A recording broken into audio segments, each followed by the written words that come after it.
Et aujourd'hui, j'accueille Amandine, qui est une élève de l'école de Merlin, pour qu'elle nous partage son expérience avec vous. Bienvenue Amandine. Merci. Alors Amandine, peut-être pour démarrer, si tu peux te présenter rapidement et expliquer comment tu es arrivée à l'école de Merlin. Eh ben, je m'appelle Amandine, j'ai 36 ans et en fait, quand je suis venue à l'école de Merlin, c'est surtout en fait la rencontre avec toi il y a 4 ans en école de naturopathie. Et il se trouve qu'en fait, on étudiait pas mal de l'alimentation et au fil de nos échanges, c'est vrai que ton approche m'a vraiment intéressée. J'avais notamment des problèmes au niveau digestif. Et malgré tout ce qu'on nous proposait en fait en école de naturo, je voyais bien qu'en fait ça avait peut-être des effets à court terme, mais ça finissait par venir. Et oui, en fait, ton analyse et la façon dont ton approche en fait m'a permis de voir qu'il y avait autre chose. Et en plus de ça, en parallèle, c'est vrai que moi j'ai toujours plus ou moins été connectée à des j'avais commencé un processus d'apprentissage à me connecter aux êtres de la nature.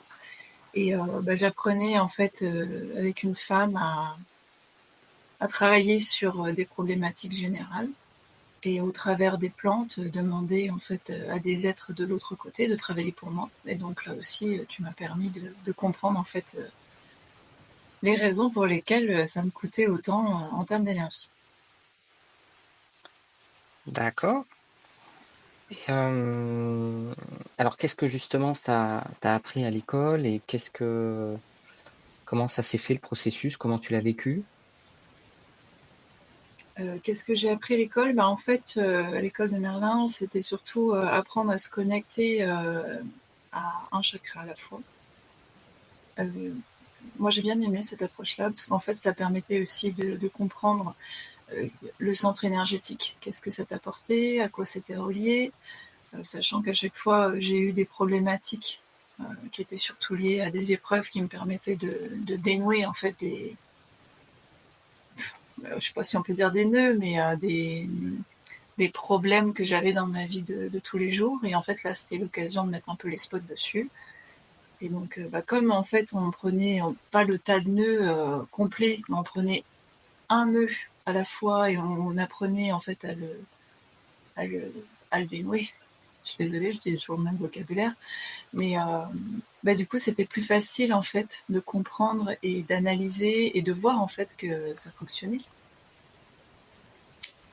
Après, bon, il y avait l'activation des chakras et puis bon, peut-être que tu voudras parler plus tard des différents nettoyages, les nettoyages qu'on peut faire en autonomie.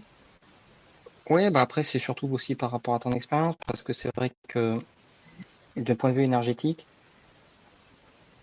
on apprend du coup à utiliser nos capacités énergétiques, et dedans, dans cet enseignement, effectivement, après, il y a tout ce qui est nettoyage énergétique qu'on apprend. On apprend à maîtriser ou à faire avec notre environnement énergétique. Et surtout, alors peut-être que voilà, tu peux en parler là-dessus, c'est-à-dire comment tu apprends à utiliser toutes les capacités de ton corps et à te maintenir aujourd'hui en santé, c'est-à-dire dans un niveau vital, énergique. Comment est-ce que comment est-ce que tu es arrivé justement à ça? Est-ce que ça a été difficile? Comment est-ce que tu as vécu toute cette expérience, ce parcours? En fait, à chaque chakra, comme je disais tout à l'heure, j'ai eu des épreuves, alors plus ou moins faciles. Euh, Au début, c'est vrai que on est pas mal en demande par rapport à apprendre à nettoyer, etc.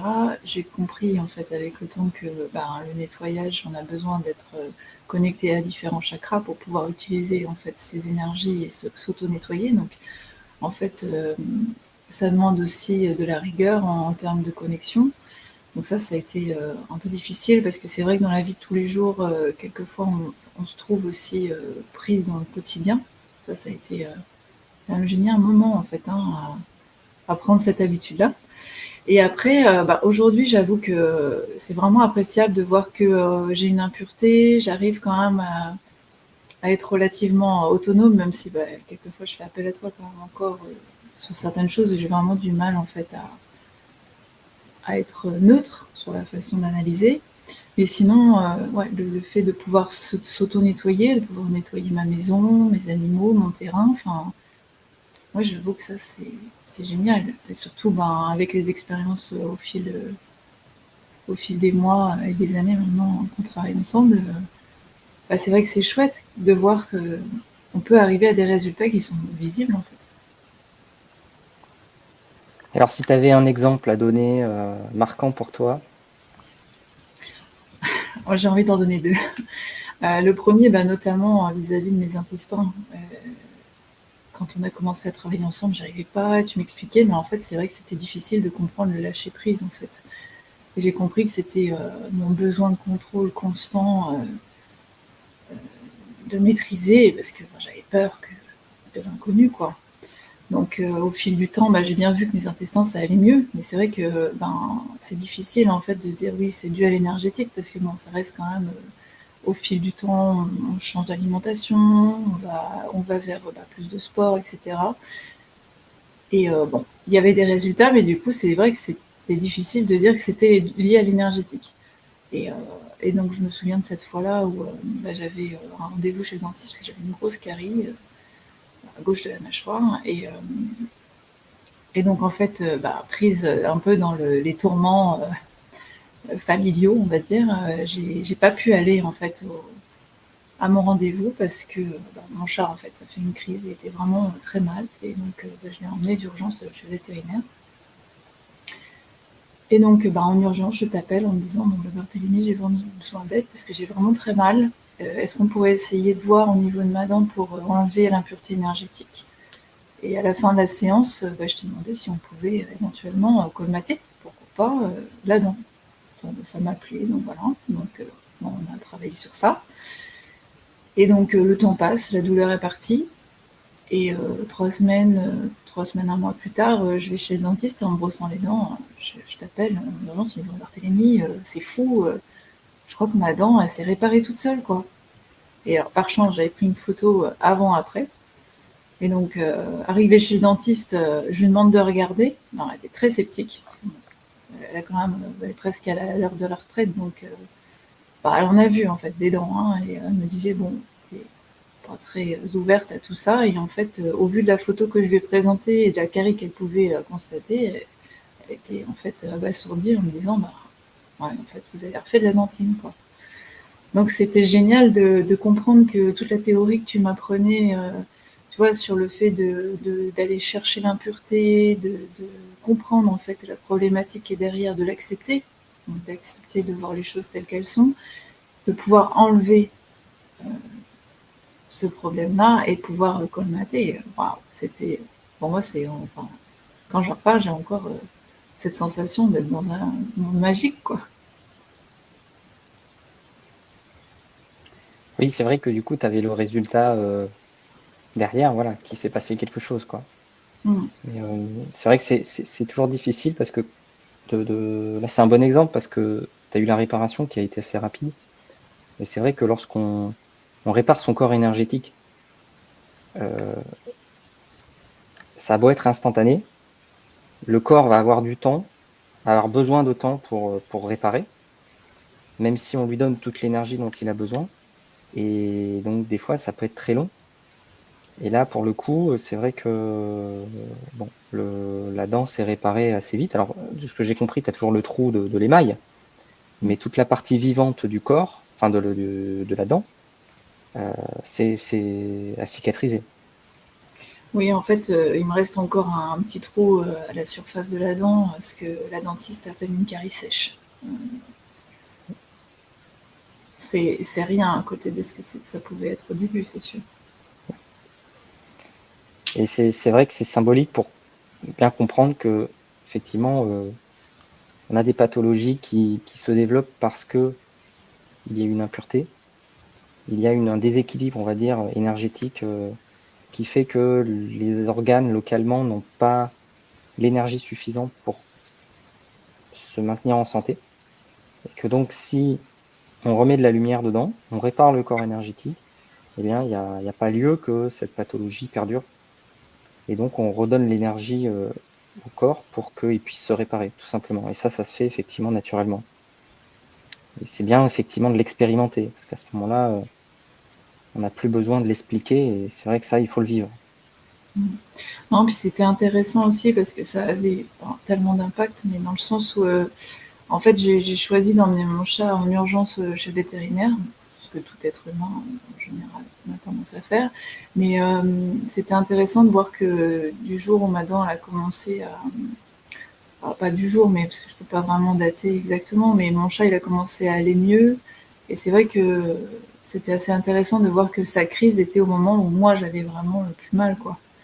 Et donc, en fait, maintenant, ça va mieux. Et c'est vrai que, bon, expérience, j'espère pas retenter parce que j'ai pas envie de le revoir dans cet état-là, mais bon, intéressant parce que c'est vrai que tu rappelles souvent que les animaux sont liés d'une façon énergétique à nous, et notamment les chats, en fait, qui ont ce travail de soutien quand on est dans des problèmes énergétiques, oui, ils sont vraiment dans le nettoyage, et c'est vrai que bah, pour le coup, là, la coïncidence, on dira, entre guillemets, était quand même assez troublante, quoi. Et alors aujourd'hui, est-ce que tu continues de travailler avec les êtres de la nature? Et ben, en fait, oui et non, dans le sens où, oui, je travaille toujours avec eux, mais d'une autre façon. En fait, dans ton apprentissage, c'était intéressant aussi de comprendre que bah, j'étais tout le temps fatiguée. Et c'était notamment dû au fait que bah, je demandais en fait à des êtres de l'autre côté de travailler pour moi, là où en fait je suis souveraine et je suis capable en fait de le faire toute seule. Et forcément, bah, quand on demande en fait à une autre entité, si je puis dire, notre présence, de travailler pour nous, bah, en contrepartie, oui, ça le fait, peut-être même plus rapidement que moi, parce que ça demande plus de temps d'apprentissage et de dextérité de l'autre côté. Mais d'un autre côté, en fait, ça me coûte en énergie. Et donc là, c'est vrai que ça a été assez long pour couper les liens et me défaire en fait de cette fatigue qui était chronique, quoi. Oui, ce que tu veux dire, peut-être je vais peut-être le reformuler, c'est que quand on travaille avec des entités et qu'on leur demande de travailler pour nous, ça a un prix. Voilà. Et donc dans ce lien-là, il y a un prix énergétique. Et que, bah oui, quand dans l'école, tu as appris à travailler par toi-même, avec tes propres énergies, et donc tu n'as plus besoin d'avoir ce lien avec ces entités, ces êtres de la nature. Et après, bah à ce moment-là, on fait avec eux, on travaille avec eux, mais dans un échange, j'ai envie de dire, d'amour inconditionnel, mais sans une relation de demande, de, voilà, comme j'entends aussi des fois, on fait des offrandes ou autre. En fait, non, il n'y a pas besoin. C'est fait parce que c'est comme ça, on se rend service et puis c'est tout. Mm. Et au fur et à mesure, tu vois, ça me fait penser à l'histoire des offrandes. C'est aussi intéressant de voir au niveau des chakras. Au début, en fait, on est dans l'impression que bah, c'est l'univers qui nous donne de l'énergie, la Terre qui nous donne de l'énergie, enfin, tous les éléments auxquels on se connecte. Et au fur et à mesure que bah, je faisais les connexions, j'ai aussi appris à comprendre qu'en fait, on n'est pas juste preneur d'énergie, c'est surtout qu'on sert en fait de pivot, de lien par rapport à tout ça, et on sert d'échange.